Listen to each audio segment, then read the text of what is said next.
بسم اللہ الرحمن الرحیم۔ میرے دیکھنے والوں السلام علیکم ورحمۃ اللہ وبرکاتہ۔ امید کرتا ہوں آپ سب خیریت سے ہوں گے۔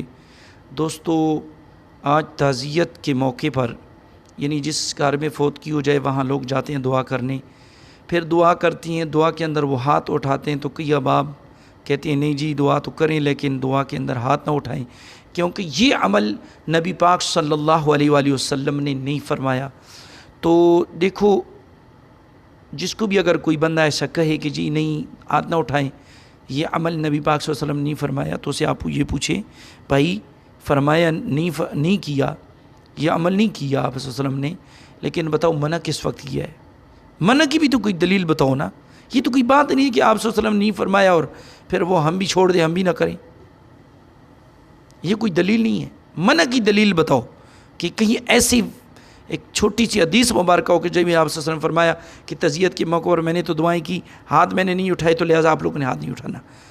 دیکھیں، دعا کے اندر جو بھی دعا کریں اور ہاتھ اٹھائیں تو رب تعالیٰ اس پہ بڑا خوش ہوتا ہے۔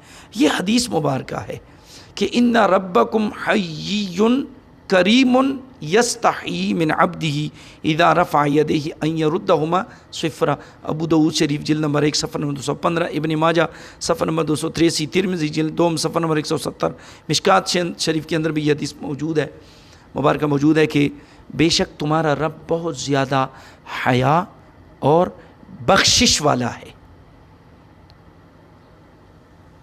اپنے بندے سے رب تعالیٰ حیا فرماتا ہے کس وقت کہ اذا رفع یدیہ ان یردہما صفرا، جب وہ ہاتھ اٹھا کر دعا کرے تو رب تعالیٰ اسے حیا فرماتا ہے۔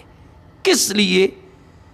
کہ اس کے خالی ہاتھ موڑ دے، یعنی جو بھی اگر دعا کرتا ہے اس میں وہ ہاتھ اٹھا کر کرتا ہے تو رب تعالیٰ حیا فرماتے اس بندے سے کہ یار اس نے میرے برگاہ میں ہاتھ اٹھا دیا نا تو مجھے حیا آتی ہے کہ میں اس کے ہاتھ خالی موڑ دوں، یعنی رب تعالیٰ اسے ضرور عطا فرماتا ہے۔ تو پھر اگر ہمارا کوئی رشتہ دار فوت ہو جائے، ہمارا کوئی مسلمان بھائی فوت ہو جائے یا بہن فوت ہو جائے، ہم اس کی دعا میں جائیں اور ہاتھ اٹھائیں تو رب تعالیٰ ضرور اس کی بخشش فرماتا ہے ہماری دعا کے صدقے۔ اللہ پاک ہمیں دعا کے اندر ہاتھ اٹھانے کی توفیق عطا فرمائے۔ اور اگر کوئی مثال کے طور پر قضاء حاجت کے لیے جاتا ہے استنجا خانے میں تو اس کے لیے اپنی دعا ہے، تو اگر کوئی باہر بالکل استنجا خانے کی حدود سے باہر کھڑے ہو کر دعا کرتا ہے، ہاتھ اٹھا کر کرتا ہے، تو کوئی اس پہ اعتراض تو نہیں ہے نا۔ دیکھو رب تعالیٰ کے ہاتھ میں اٹھاتا ہے کہ کسی ٹرمپ کے سامنے تو ہاتھ نہیں اٹھاتا نا، وہ سنے رب کے برگاہ میں ہاتھ اٹھاتا ہے، وہ خالق مالک رازق کے برگاہ میں وہ ہاتھ اٹھاتا ہے۔ تو اس رازق خالق مالک کی برگاہ میں جو بھی دعا کرے دوستو ہاتھ اٹھا کے کرو، رب حیا فرماتا ہے ضرور اس کچھ نہ کچھ ان ہاتھوں کی برکت میں وہ عطا فرماتا ہے برکت سے۔ اور دوسرا یہ ہے کہ دعا ہر وقت جائز ہے۔ صلی اللہ من فضلی، حضور علیہ الصلوۃ والسلام فرماتی ہیں اللہ سے ان کا فضل مانگو، بے شک اللہ عز و جل پسند فرماتا ہے، خوش ہوتا ہے کہ بندہ مجھ سے مانگے۔ ان یسأل یحب ان یسأل کے حدیث کے الفاظ ہیں۔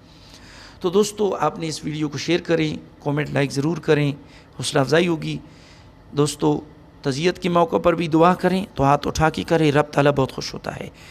اگر جنازے کے بعد بھی دعا کریں، صفے توڑ کر کریں، ہاتھ اٹھا کر کریں، رب خوش ہوتا ہے۔ کھانے سے پہلے کرو، کھانے کے بعد میں ہاتھ اٹھا کر کریں، رب تعالیٰ بڑا خوش ہوتا ہے۔ جس وقت بھی آپ دعا کریں گے ہاتھ اٹھا کے کریں، رب تعالیٰ بہت خوش ہوتا ہے۔ وآخر دعوانا ان الحمد للہ رب العالمین۔